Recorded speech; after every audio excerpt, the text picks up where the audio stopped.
मधुसूदन दत्ता का सभी दर्शकों को नमस्कार। आज मैं आपके सामने सीआरपीसी की धारा 319 के बारे में बताना चाहता हूं। 319 जो सीआरपीसी की धारा है, ये समझ लीजिए कि हमारे देश के अंदर जो आपराधिक न्याय प्रणाली है उसकी एक ये आत्मा है, समझ लीजिए। तो ये 319 में है कि अपराध के दोषी प्रतीत होने पर अन्य व्यक्तियों के विरुद्ध कार्रवाई करने की शक्ति, ये हमारी कोर्ट को ये शक्ति प्रदान की गई है कानून के अंदर कि जिस व्यक्ति को इन्वेस्टिगेशन के दौरान अपराधी नहीं बनाया गया चार्जशीट के अंदर, उसको कोर्ट जो है अपनी ट्रायल चलाएगी। तो ट्रायल के दौरान जब कोर्ट को प्रतीत होता है कि अन्य व्यक्ति ने अपराध किया है किसी ने, तो वह मामले की परिस्थितियों के अनुसार वह एक्यूज को सम्मन कर सकती है या गिरफ्तार कर सकती है।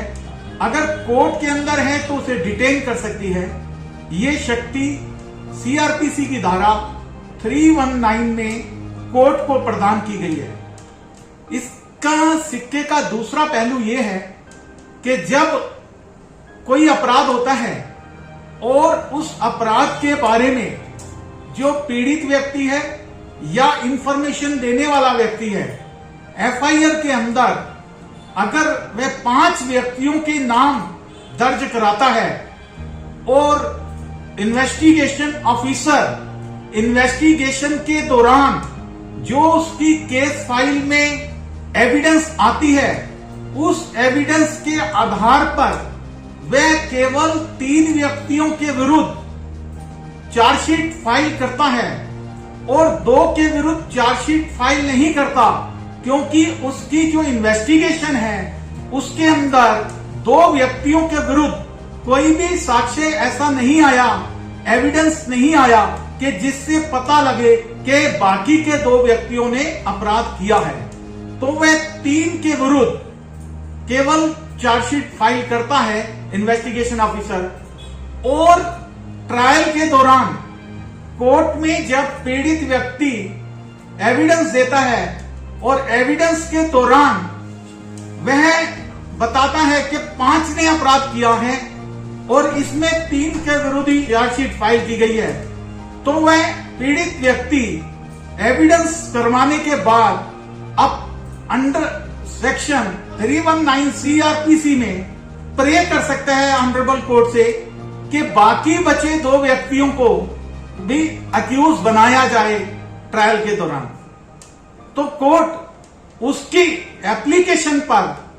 पीड़ित व्यक्ति की एप्लीकेशन पर अपना आदेश पारित कर सकती है कि इसने बाकी 2 व्यक्तियों ने कि जो नाम ये ले रहा है पीड़ित व्यक्ति, इन्होंने अपराध किया है या नहीं, वो उन्हें सम्मन जारी किया जाए या नहीं। ऑनरेबल कोर्ट आदेश पारित कर सकती है। मैंने आपके सामने शुरू में इसे कानून के हमारी जो आपराधिक न्याय प्रणाली है उसमें इस धारा को 319 को आत्मा क्यों कहा है, ये भाई ये न्याय प्रणाली की आत्मा है। वो इसलिए बताया है कि हमारे देश के अंदर इन्वेस्टिगेशन ऑफिसर को कानून के अंदर जो ताकत दी गई है कि जब एफआईआर दर्ज हो जाए और इन्वेस्टिगेशन ऑफिसर इन्वेस्टिगेशन शुरू कर दे, तो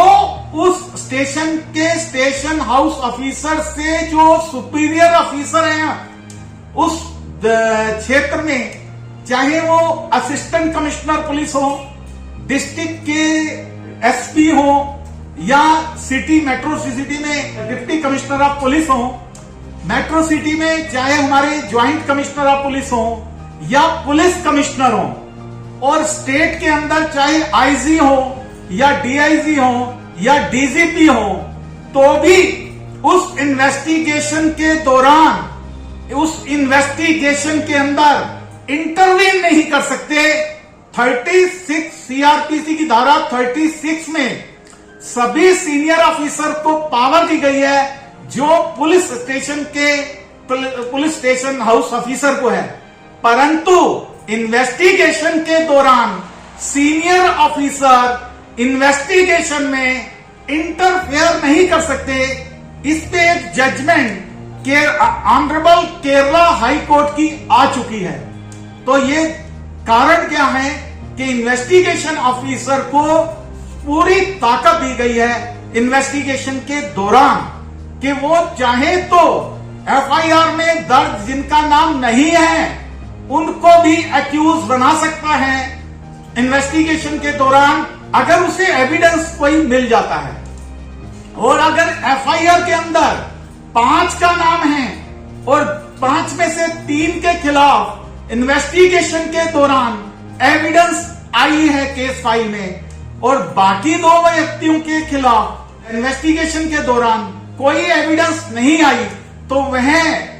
इन्वेस्टिगेशन ऑफिसर केवल 3 के विरुद्ध चार्जशीट फाइल करेगा, बाकी 2 आरोपी जो उसमें लिखे हुए एफआईआर में उनके खिलाफ नहीं करेगा। ये पूरी की पूरी ताकत कानून के अंदर इन्वेस्टिगेशन ऑफिसर को प्रदान की गई है। लेकिन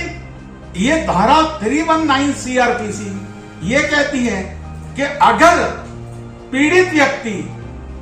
है कि भाई मैंने 5 का नाम लिखवाया था एफआईआर में, मेरे विरुद्ध 5 ने अपराध किया है, तो अगर वो पीड़ित है तो ये भी प्रावधान है इसमें कि वह कोर्ट के अंदर गवाही देकर उन बाकी 2 व्यक्तियों के विरुद्ध भी अंडर सेक्शन 319 सीआरपीसी में प्रे कर सकता है कोर्ट से कि बाकी 2 को भी बुलाया जाए। परंतु देश के समस्त नागरिक इस बात का ध्यान रखें कि कभी भी हमें एफआईआर के अंदर भी झूठे आरोप नहीं लगाने चाहिए जो निर्दोष व्यक्ति हैं, और इस बात का भी ध्यान रखें कि कोर्ट के अंदर गवाही देते हुए सच्ची गवाही दे। कभी किसी निर्दोष व्यक्ति का नाम आरोपी ना बनाए उसे जिसने अपराध नहीं किया, क्योंकि कोर्ट को पावर दी गई है कि कोई व्यक्ति अगर किसी का झूठा नाम ले रहा है गवाही में, झूठा आरोपी बना रहा है अपराध का, तो कोर्ट उस पीड़ित व्यक्ति को दंडित कर सकती है। इस बात का समस्त देश के नागरिकों को ध्यान रखना चाहिए एक हमारी न्याय प्रणाली की शक्ति के बारे में। तो आज आपको मैंने सीआरपीसी की धारा 319 के बारे में बताया है।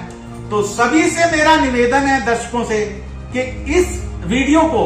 अधिक से अधिक शेयर करें और साथ ही साथ मेरे जो law and order awareness channel है इसको सब्सक्राइब करें।